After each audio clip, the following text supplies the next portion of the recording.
Science સિટીમાં રખડવા હતા અને આ બધું જોઈ લીધું. હેલો દોસ્તો, આજ નવરા બેઠા બેઠા અને લીલો જોતા જોતા અમારો પ્લાન બન્યો સાયન્સ સિટી જવાનો. તો પછી નાઈ ધોઈને રેડી થઈને પૂગી ગયા સાયન્સ સિટી. પાર્ક ની અંદર એન્ટ્રી મારતા જ ખબર નહીં આ બે કયો મૂવી જોઈને આવ્યા. બે એક્શન કરતા હતા તો અમે શૂટ કરવા માંડી ગયા. અમારો કેમેરામેન એક હારે બે ફોનમાં શૂટ કરે હો, બાકી સાથે ઇવેન્ટ મેનેજમેન્ટ વાળા પણ છે હો, જેનું કામ ખાલી ફૂલ ઉડાડવાનું હતું, મને પોકી બનાવવાનું નહીં. એક તો બેચારો કેટલી મહેનત કરીને બેઠો બેઠો અને આ સુનિલ એમ એ કેસો કરું રોઈ હા ઉડાડ ફૂલ ભેગા કરવામાં બેચારીને બહુ મહેનત લાગી. ઓ ફૂલડા લેતા આવો બધા. મને લાગે કલાકારે રહેવું ને તો બધા ફૂલો પૂરું કરી નાખી. અને સમજાતું તો એ નથી આ બધા ફોટાનું હું આલ્બમ બનાવવાનો કઈ નક્કી ન કહેવાય હો ભાઈ. અરે ભાઈ આરામથી રીલું છો.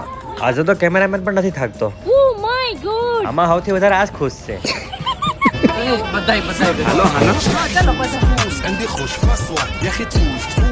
અરે આના ફૂલ વે પૂરું કર્યું. આમાં ગીત બદલી નાખ્યું હોય તો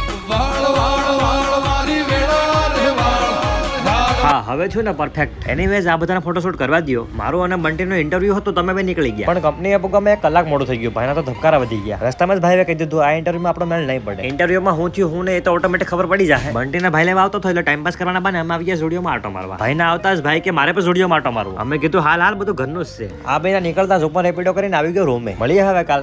રાધે રાધે.